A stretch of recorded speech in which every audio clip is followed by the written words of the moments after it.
Welcome to the Bow Cave, and this is the room that you don't see too much. My ripping bench. I just cleared it off, so I have the ability to rip 9-foot boards now. There's still some junk at the end, and limiting factor is anything greater than 9'2". You notice how sometimes things work out. Will bump into the garage door frame, so I can do just exactly 9-foot boards nicely. Now I've got it laid out. I'm not going to pick it up. It's my 9-foot board, and I calculated it out, and I can get how many? Let's see, 5. I can get 2, 4, 5, 10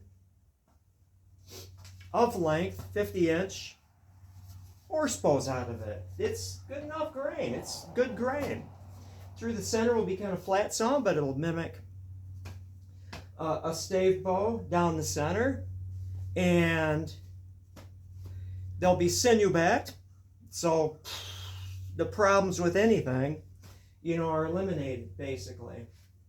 I have this little center board. There's a paddle bow in there. That would be good for a nice self paddle bow because it's got beautiful end-to-end rifts on grain. Then I've got this 7-foot board, and I was thinking about doing this, that, and other thing, whatnot, etc. But that's going to be 2 paddle bows. So I've got 3, count them, 3 paddle bow blanks that I'm going to be ripping out of here, and I'm gluing risers on for the PBs today, and cutting out. That's exciting. 10 horse bow blanks. It's a lot, and it kind of offsets the cost of the wood. $124 at Home Despot for a 9-foot board, 3/4 by, 10, and then a 7-foot 3/4 by 8. Yeah, that's it. So I'll more than make my money back on it. In other news, Mark, I have to make a string for you. Hang on for a bit. Think some great thoughts here.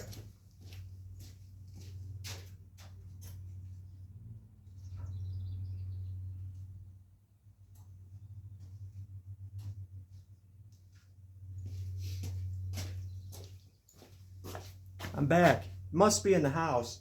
It was the string I made up for this bow, and it goes to show you, don't short out on the strings, because I made the string with a big enough loop to slide over, user friendliness, and a tied-on end. But alas, I spent all that time and even plated more strings into the loop so it wasn't skinny, and it ended right at the tip. It was too short. Always give yourself some more room. You can always cut the string. It's hard to make it longer. Then I have newel. I don't know why I slip into newel, but the hard part is done. Got it down to one nice growth ring here. Oh, beautiful. No pin knots near the edge, and it's thick enough to make a bow out of. Next up, because it has propeller twist, I'm going to kind of thin it out, kind of rough tiller it so I can get a bend in it. And that means it'll be thin enough to heat shape the propeller twist out, to shape this thing into a nice flat bow prior to gull winging it, right? And the reason I'm doing that and not doing the face shape right away, thinning or narrowing the tips, is because I might need to align it a little bit. The tip might be on, this might be the edge of one tip. This might be. So I'm going to get the propeller twist out before I do that. And I can get a minor side bend into it, to straighten it out if I have to. But hopefully I can just adjust the string alignment by where I place the tips. So that's good. Next up, it's 43-inch piece of clear Osage. Can you do a 43-inch piece of clear Osage? There's pin knot centered. There's a pin knot centered. We're good. Nice and clean. Oh, if I dig down, there's a nice fat growth ring in there. And 43 inches is short, but It is 1 inch greater than basically the minimum size for a Comanche bow. In Comanche bows, keep in mind, you're not going to see a lot of gull wing. You will see a little bit of deflex down in here.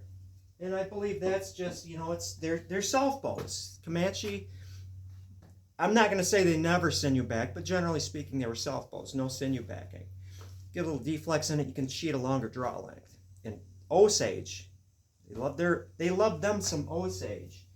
And then I have this piece, and let's see here. I've got to go over some riffles I was kind of working on. This is 50.5 inches. That's a good user-friendly length for a gull wing. It's within the realm of possibilities for an unbacked Comanche bow. So this is it's unclaimed. This, I don't know. That's unclaimed. This one is unclaimed. I've been going through my pile as I've been organizing and getting back into the hum and whir, WHIR, of bow making. Just enjoyable. I figure, you know, I'm sitting outside on my shaving bench, which this was draw knifed to get it down to that point. That's the thing. You know, if you're going for the red oak bow, there's power tools involved, I'm not going to lie. You go with this, it's hand tools. The wood is more precious, more valuable, and so yeah, you know. I offer with my red oak gull wings an opportunity to get a very affordable, you know, nice little horse bow with the gull wings made out of, or Comanche bows, but gull wings I'm going to say because they're sinew backed, in Osage. There's a price difference. You know, I have to say, I don't say it too often, but if you're a tire kicker, and I get it, you know, you want to, I would like that bow, how much would it be? But if you're a tire kicker in the world of Osage sinew back bows, it sounds really crass, but it's true. If you have to ask the price, you can't afford it. Let's just say, because there is a big price difference between the red oak, made with a lot of power tools, and the Osage, which is split and draw knifed and rasped hand tools. And geez, just to give you a kind of a price thing, I did score, well, the Osage stave. It looks like a nice clean Osage stave. You never know what they're going to be like when you buy them on eBay, you know, for $39 for your bow. It's like unheard of. But with shipping, it pushes up to $70. So I paid $70 just for the price of admission for an Osage bow, and that's dirt cheap. $70 for a clean stave, and this looks clean. Dirt cheap. You know, probably with shipping, if I was to just buy it from a primitive bow supply house, let's say, it'd probably be $120 to $150 for a short stave with shipping, and that would be extremely cheap. Just saying. Getting started for a bow, $150 right off the bat for the materials. You know, so yeah, boom. A little bit more than what I would charge for one of these things, complete, fire hardened, and ready for sinew backing. Just the price of material. What else is I going to talk about? Okay, so this is not bows, but it has absolutely everything to do with society. And it's important because we live in society, most of us, unless you're lucky enough to live off grid somewhere. So my wife and I were at McDonald's. Yeah, we were going to Alpena and decided to go to McDonald's for the $5 deal meal. That's the only way we go to McDonald's. Otherwise, it's like the price of Applebee's. It's ridiculous. And so we're sitting here talking about Gen Z and the modern world, and I always, as a former teacher, I hate that little kids in elementary school have iPads. They should be writing, you know, and eliminating cursive. Nobody writes in cursive hardly anymore. You know, our grandmas wrote in cursive. We sign our names in cursive. But it's not just about the writing. It's about hand-eye coordination and paying attention to details. You know, that's what they're teaching when they're teaching cursive writing. Talking about Japanese people, their writing style. You know, it's artistic. They could make a character and then frame it and hang it on the wall. And it's not just about writing. It's about their whole philosophy towards everything. You know, I want to learn how to make yumi, Japanese longbow. You study under a master for a lot of years. Everything, their workshops are a lot neater than mine because every detail matters. You know, and that's their writing. It starts out that with little kids. Brush strokes, getting everything perfect. That's why at one time they built cars that were reliable. That's why when they're doing joinery, they can do it without nails because everything is perfect, and it started off little kids learning how to write. Anyway, and so I mentioned, she didn't hear about this, the Gen Z stare. Apparently, you know, it's like they're buffering. Some. I never generalize, not all Gen Z people. There's Gen Z people that will be high steel workers, and there are Gen Z people that will become utility workers climbing poles in thunderstorms to get the electricity back on. But there's others that get a job and they don't know how to say thank you.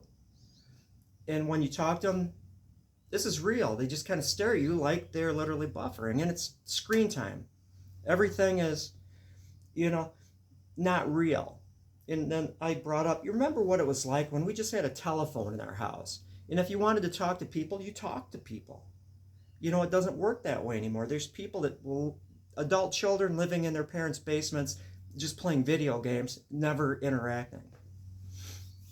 And so, segue to Rogers City. There's a park, Seagull Point Park. It's a beach. And I'm asking you, just do this. Just do Seagull Point, Rogers City sign, right? And so you pull in to the drive, and it's an amazing beach because it curves around. You can see for a mile, at least, of just beautiful open beach, and that's where people go for sunsets, right? Funny, sunsets on the east side. Well, sunsets everywhere, you know. It's not like sunsets on Lake Michigan where it goes below the water line, but you drive in there anticipating this beautiful view. And if you go to Google Rogers City, Seagull Point sign, you're going to see this monstrosity. You pull into the parking lot, and where disabled people can't climb over the rocks and get down to the beach and watch a sunset, they'll park in the parking lot. They're greeted by this big ugly metal sign that says, "I love," with a heart, "Rogers City." A big ugly metal sign blocking the view. Check this out. This is not about the people going there to watch a sunset. It's not about we're entering Rogers City. We love Rogers City. There's better places to put it where they would maximize the viewership, because not everyone goes to Seagull Point, right? It's just a small fraction of people that come into Rogers City that go to Seagull Point. But that's where they have this big monstrosity of a sign. Now, why did they do it? They didn't do it for the people that are in the moment, just like us when we were kids, just had a dial telephone in the house and you're out there enjoying things in the moment, not screen time, not living in an artificial world of social media. They didn't do that for the people that are enjoying Seagull Point, because it cuts down the enjoyment. I'm not on Facebook, but I can read messages, and most people hate the thing. What that's for is social media. That's for the people that aren't living in the moment, that aren't there to take pictures or look at pictures of people standing in front of the sign. That's for social media. That's not for people enjoying Seagull Point. They ruined the place. It's big, ugly, and tacky. This big metal, these letters. They're wonderfully constructed. The kids that built that sign did a nice artistic job, but the placement is not for the people that are there enjoying their beach time. They put that big, ugly monstrosity of a sign that could be somewhere else, better serving the community, there just so people can stand in front of it, take selfies. what's amazing is the person and people that drove putting that thing there are older. They're the people that when they were kids were living in the moment and somehow getting captured by social media. Yeah, I'm on YouTube, right? But we're living in the moment kind of people here. They were the ones that decided to place that monstrosity there. It's like people don't learn. People aren't self-aware. They don't understand what's going on. Unlike people that are into primitive archery. And I'm not saying that in an ironic way. That's true. Anyway, with that, I'm going to do some quiet stuff because people that moved into the little rental house next door, they work late shift at the mine, and I'm not going to make a lot of noise down here, but I've got a lot of quiet draw knife stuff I can do until they start moving around. And I'm done. And again, many meanings in that. I'm done with this whole we're not living outdoors in the moment screen time.